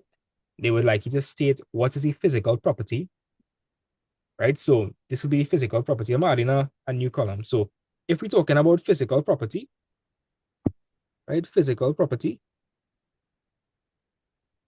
The physical property for liquid and glass would be volume. For clinical, it would be volume. And for thermocouple, it would be voltage. Yeah. Right.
All right. So, guys, do you have any questions at all?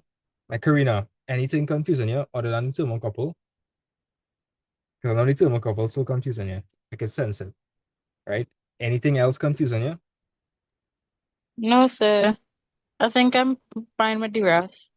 All right. So when you're done copying this down, we'll do a recap for class, and then that'll be it.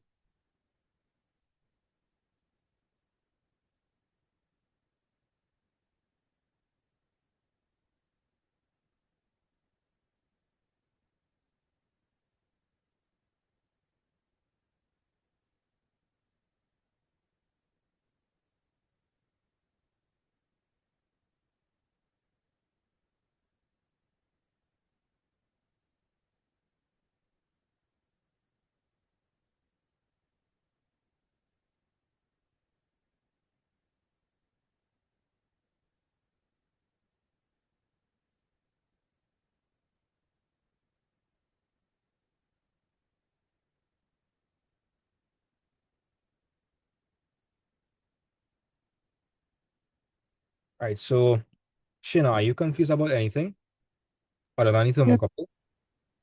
no, sir. Were you able to understand the thermocouple and how it would generate a different voltage depending on the temperature? Yes, sir. Okay, okay.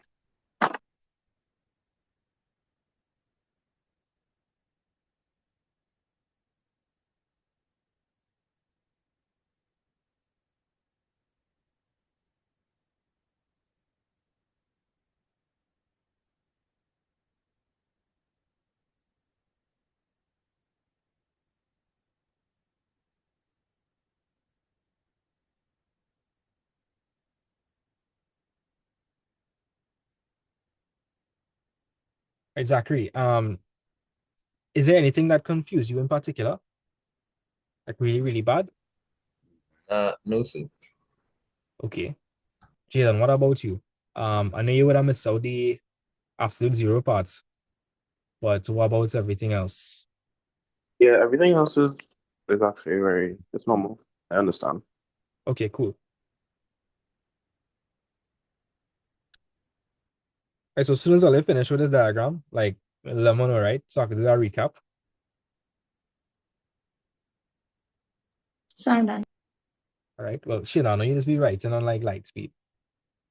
Just be like, yeah, you're like Barry Allen.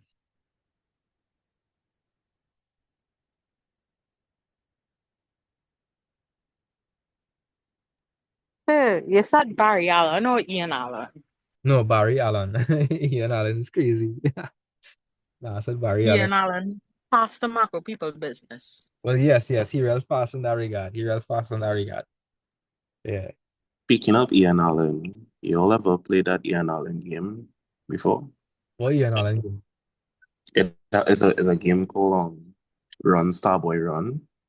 And I don't know what Trini game developer made it, but it's basically after the scenario where him and Alexander had fallen out, it was like it was basically him trying to he like they had like a kind of brawl type thing, and then it's basically like Oh, take what are you talking about? yeah, Yes. take Subway Surfers, and because it was all over the news and everything, and I ended up downloading it. I believe it's still on my old phone. I know what you're talking about. So it's a real old game, though. All these like, remember you and I kind of older. I don't know if these other Yeah. people know that. Run Starboy is crazy.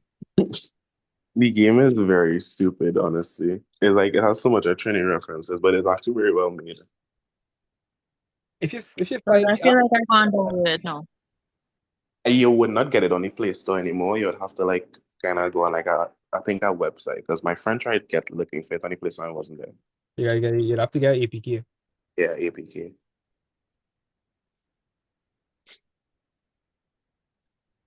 All right. So are you all done with the table? Yeah, I finished. Okay. Karina, what about you? Yes, sir. All right. Zachary, what about you? Yes, sir, I don't. All right. Let's do a quick recap, right? Um,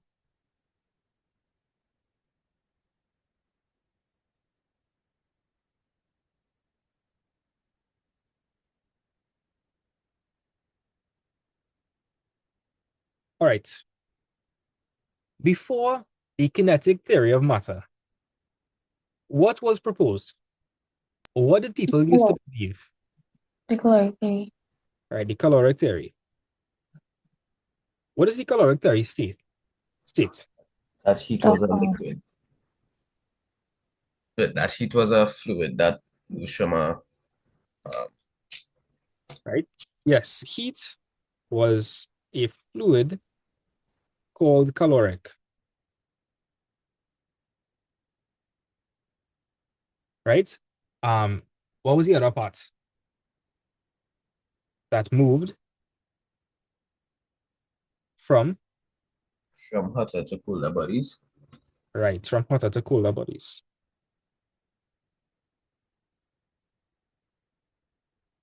Right. And who disproved this? Rumford. Right. Count Rumford. Right. The man was a vampire that used to drink real rum. Right. Alcoholic vampire. Alcoholic.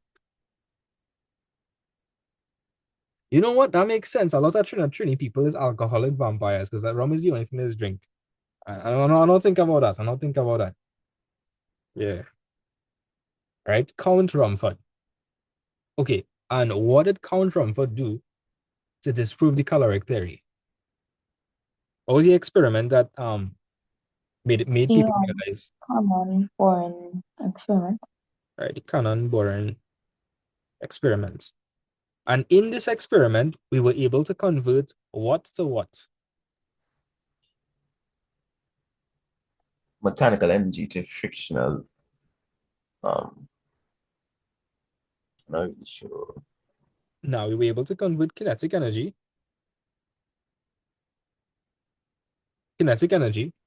right? To heat energy. The To- heat energy.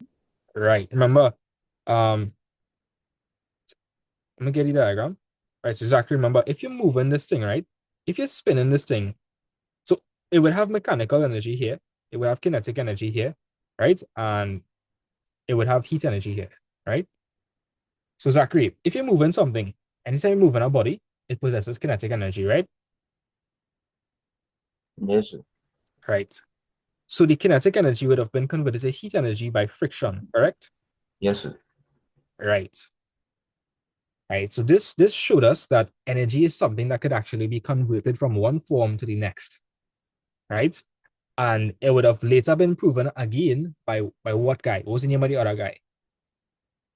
James Joule. Right. James Joule. Great. What is the theory we utilize today?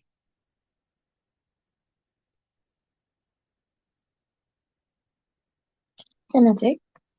Right. We utilize the kinetic theory of matter. And what is the kinetic theory of matter? State. That Molecules move freely and rapidly. For a what? Sorry? For a what? For a what? For gas. For a gas. Karina, remember, solids, they can't really move about much. Liquids, they can move, but like they're still bounded. But gases can move freely. So gases is the one you're looking at. Understand? Yeah. All right. Nice. So, Karina, try to work on your response. Tell me that again.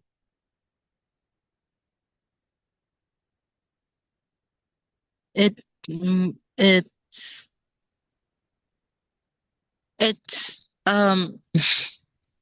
I don't know how to phrase it. Okay, I'll help you. Right. So molecules, right, in our what? In our what? Move freely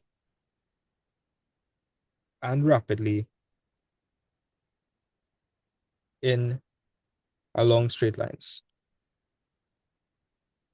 And a gas moves freely and rapidly along straight Right. line.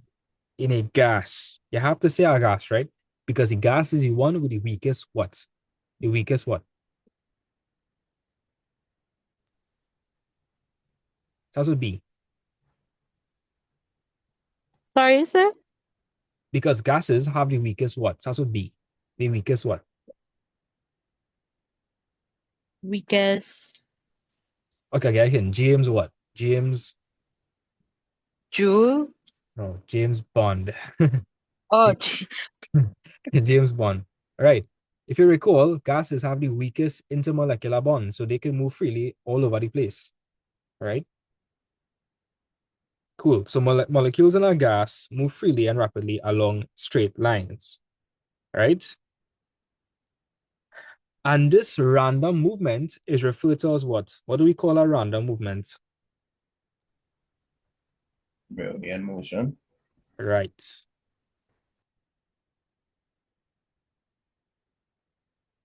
Great. Right. And if you add kinetic energy to something, wait a if you add heat energy, before I do this, Actually, let me continue.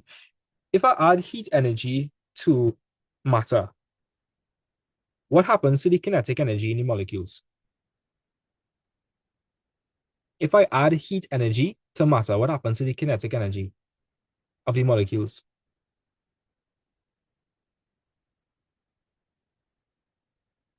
Karina, if I add heat energy to matter, like let me just say add heat energy to a block of ice, what's going to happen to the molecules? It's going to break down. Right, so let me just say that properly. So if heat energy is added to matter,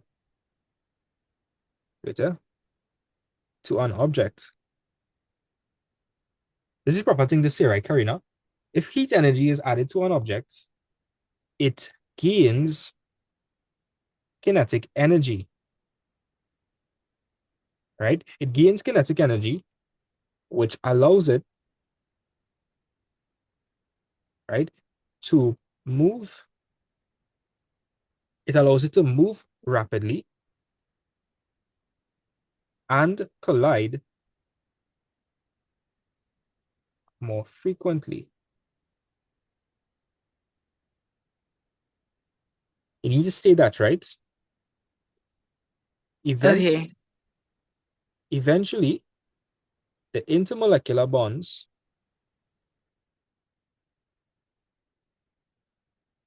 are broken and a phase change occurs.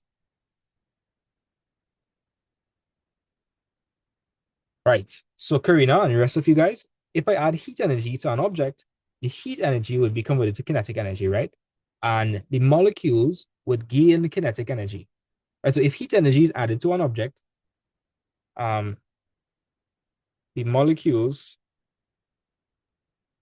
right, so the molecules would gain kinetic energy. And this allows them to move rapidly and collide more frequently.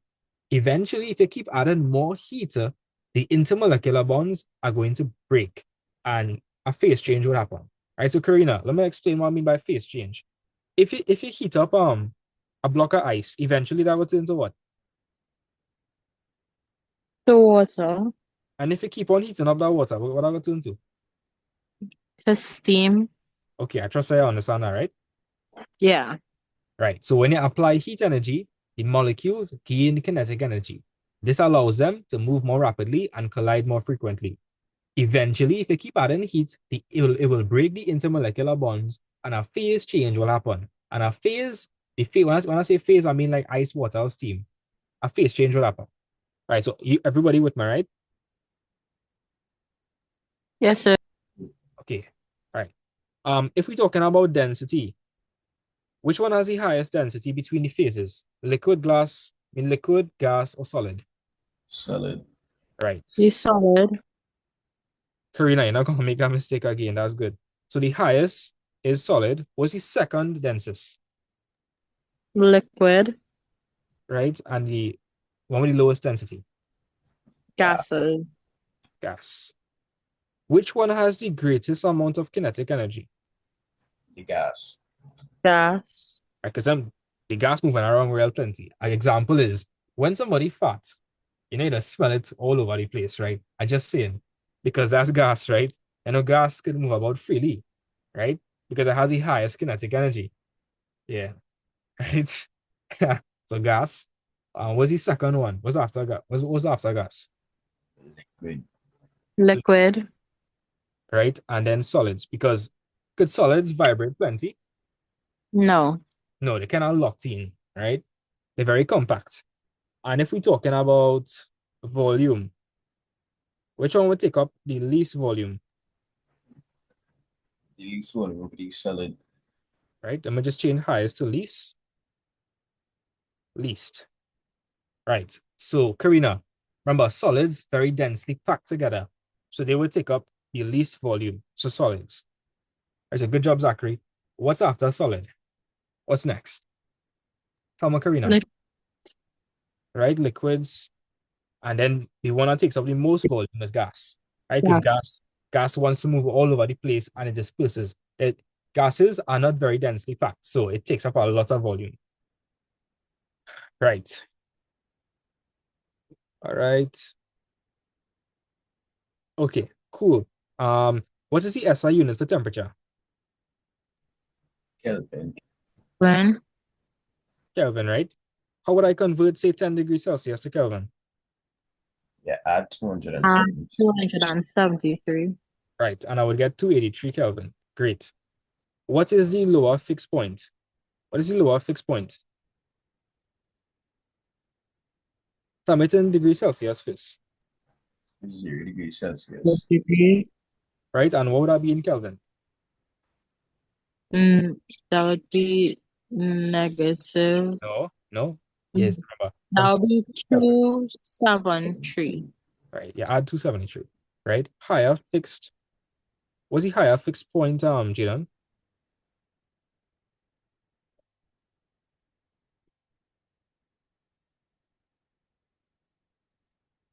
Can I hear in Jaden? Sheena, what's the higher fixed point? Sheena, someone fast. What's the higher fixed point? Can I hear in Sheena? What about any of What you? I don't know. Say that again? What you want to know? You want in Kelvin? Higher fixed Celsius. Celsius and Kelvin. What's the highest? What's the higher? 100 Celsius and 373 Kelvin. Right, and the lower fixed point would be molten ice, right? Molten ice at 0 degrees Celsius. And higher fixed point would be pure dry steam at 100 degrees Celsius. Right. What is absolute zero?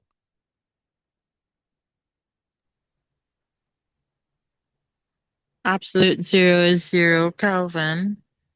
And let me write that in Celsius first. That'll be minus 270 degrees Celsius. 273 degrees Celsius to 0 Kelvin.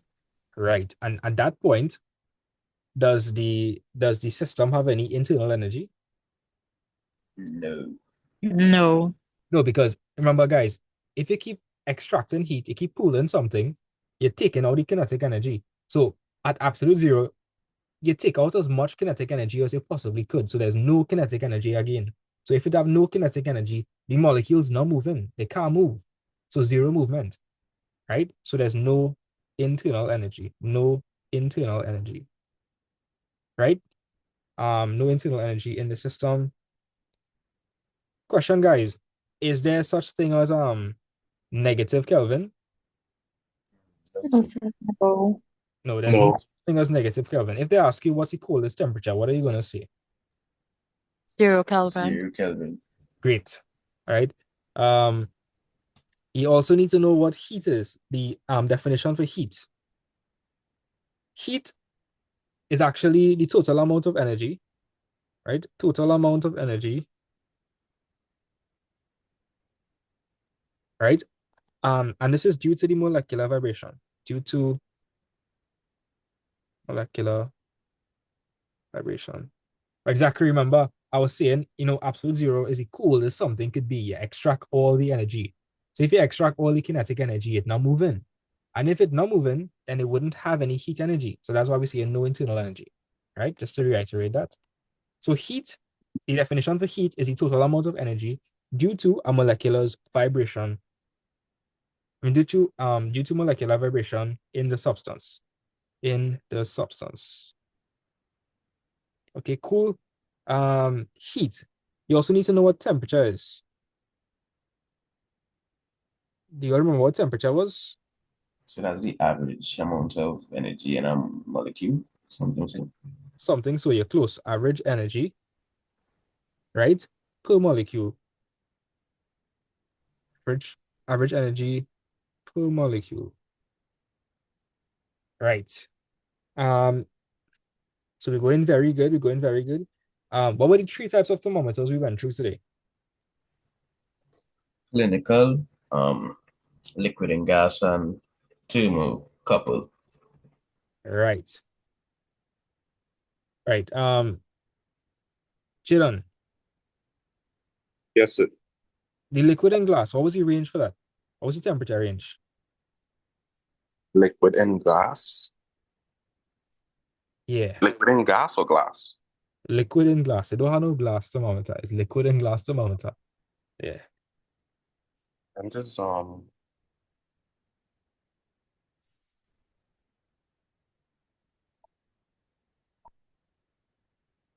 was that the longer? No, wait, I did not see that one. That's when I came back.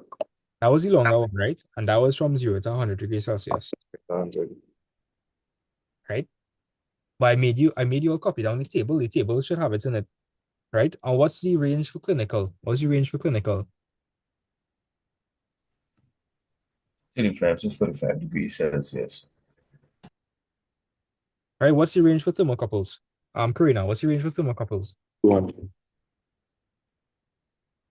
Karina? Oh, this um this didn't this one use with the voltage? All right. Um, I'm asking you the range. You would have copied that down in the table. What was the range? yeah, I didn't do that. I didn't write down the thermocouple one. Okay, so well, why? How come you didn't copy down the thermocouple one? Oh, I went to the washroom. Okay. When I ask you if you finished, copy down everything. If you didn't copy down every single thing on the screen, don't say yeah. Right? So the thermocouple, so I just saying, right? It's for your own good. If you need a little extra time to copy down something, tell me, I'll give it. Right? So the thermocouple, the temperature range is actually quite vast. It's minus 200 to 1,250 degrees Celsius. That's a lot. Right? Karina, what is the response factor for the clinical? There is so you could phrase that a little different. You copy down the table, it in the table. When you hear response factor, it in the table. Supposed to be in the table.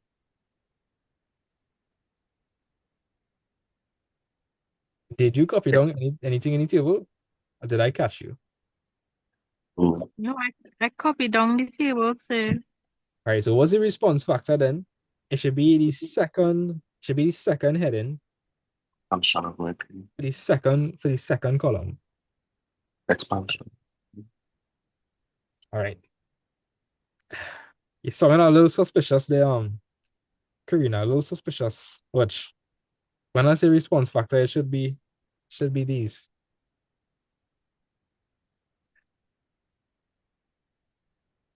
Karina, did I get you red-handed? No, I have that down.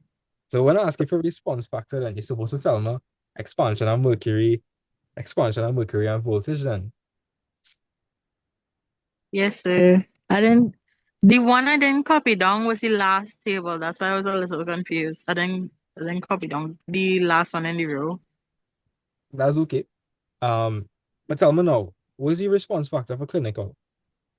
In mercury. Right. Expansion of mercury. Right? Expansion of mercury. So for the range in the liquid in gas, it could be 0 to 100 and negative 10 to 110 degrees Celsius. Yeah, that's acceptable as well. Right. That's acceptable as well.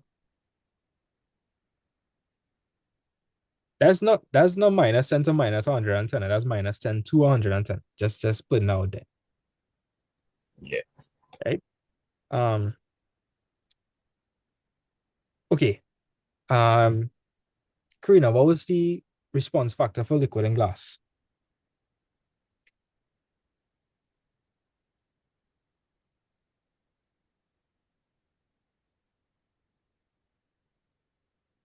Karina? Sorry, so you were breaking up.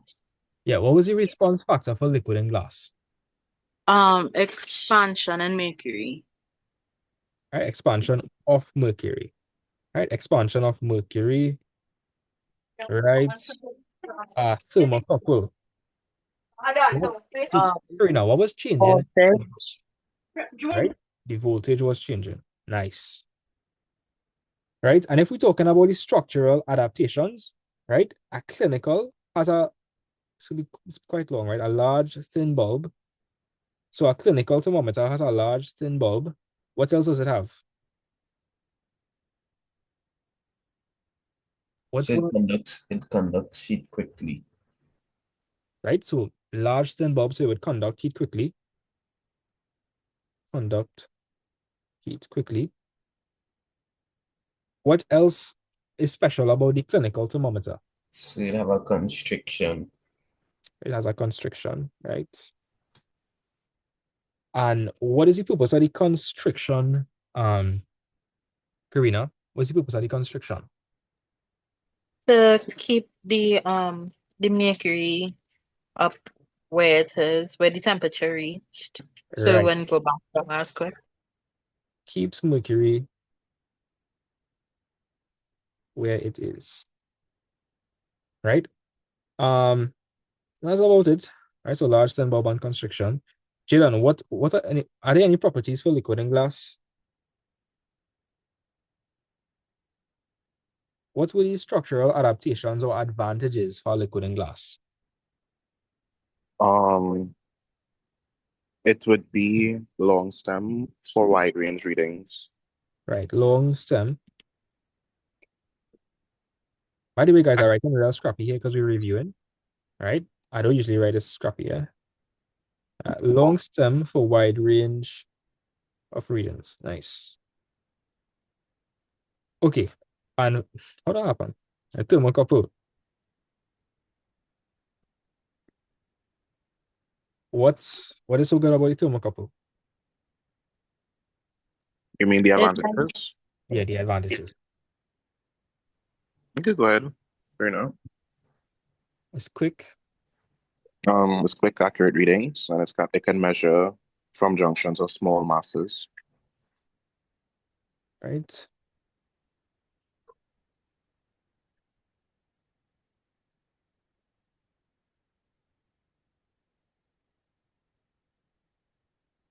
Right. So you're not seeing it here, but just know that thermocouples are really good at measuring temperature at a point, at a small point. Measuring temperature at a small point. Because with a thermocouple, you could actually measure the different temperatures at different parts of a flame because it's that accurate. Right? Cool. Cool. So that's essentially it for class today. Right? Did everybody understand everything that we did? Yes, sir. Yes, sir. Yes, sir. Okay, great. So let me just tell you what to look out for in next class, right? So we're gonna look at thermal expansion. I can already know how that's go. We're gonna look at bimetallic strips, the greenhouse effect, right? And evaporation. I will send the notes that we will be doing in the next class. So if you want, you could start to copy that down in the meantime, right? But yeah, that's it for class. Karina, I know you had some trouble with physics. I want you to be honest with me, like real honest. Like, don't be scared to hurt my feelings. You find like a benefit, or like you find like you didn't really benefit much. No, I actually really understood. You sure? Yeah. I'm looking at you with my four eyes on. I can see you. Okay, it's good that you understand. It's good that you understand. And you're being 100% honest, right? Yeah. I understand more than I did in school. Okay, good. Zachary, what about you? Zachary, you sound like a real smart fella, not gonna lie. Like from the impression of you, like today, you sound like you have the intuition, the physics intuition. That makes sense, Yes, sir. right? You find it was okay? Yes, sir, it was good. I understand everything. Right, so I'm gonna give all your homework. Please do it, please. Yeah, guys. And Jiran, you understand everything, right? Yes, sir. Shina, you okay with everything? Yes, sir. So, and as class is coming to an end, so I have permission to harass you before my test this week. Do you have permission to harass me before we end? No, while I'm preparing for my test, if I have any questions. Okay, yes, but I also have a test Monday. Oh, Um, okay. but if you send me any questions, if I have time, I will respond to you. But So it won't be Monday, it will be after that. So okay, well, Mhm. good. And I would have sent you all this like she not telling you like this contains every like I can't stress how much this contains like I sure all the questions the teacher gonna bring most likely gonna be questions from this and the answers here. all right, so that teacher, she just go real far back in them papers, boy. Oh, But well, yeah, I think the furthest I went back to was like 2012 with this. all right, so thank you. Yeah, but like everything here. So like I'll tell you everything here. Like right now we do in thermal physics. I have a bunch of questions and answers. So I will send this. I mean, I already sent it. It's on the chat, right? Just go through it and you should be good. And you can check out 2025 solutions as well. All right, thank you, sir. Yeah. I appreciate the memes. Yes. Yes, sir. Of course. Waiter. I think this is what it is say. Cyber. And that's what it is say. Yes, sir. Bye, bow. Yeah, cyber. 6, 7. And brain rots. Now the brain rot getting real bad these days. Like, yeah. But like the old people had their own brain rot. Like we used to say 21. Jalen, you know what I'm talking about? Like instead of saying 6, 7, we'd say like 21. You know what I mean? 21. You know, it's a joke for that. Well, not a joke, but like anytime my like aunt or my grandma asks for like a mark to play and play with, I just tell her play 21. No, And 21. anytime, no, funny enough, majority of the time when I tell them to play it, the mark actually does play. No, because 21 is such a common number. It's so Yeah, weird. It's so weird. Like Mm. 21 is a magical number, I feel. it is. Trust it Right? is. But yeah, guys, I hope you enjoyed the first session, new people, right? People I was here from before, Jalen and Sheena, right? I glad all is still here. So yeah, guys, hopefully have a real good day. Right? Later, everybody. Bye, sir. Bye, So sir. I have a question. Yeah, shoot. Come on. Am I doing math with you or no? Your mom just said physics, I think. But you want to do maths as well? I'm not sure. What day is it? Maths is and you're in Form 5, right? Form Huh? 5? Wait, you're in Form Yeah. 5. Okay. The Form 5 sessions is from 7:30 to 9:30. Yeah. On I Thursdays. don't think On Thursdays. Thursdays. I don't think I could do it. You don't think you could do it? Yeah. Oh, shucks. All right. Well, at least I have it for physics, right? We will see what we could do in physics. Yeah. Thanks, sir. That's no problem. You have a blessed day. Bye-bye. You too.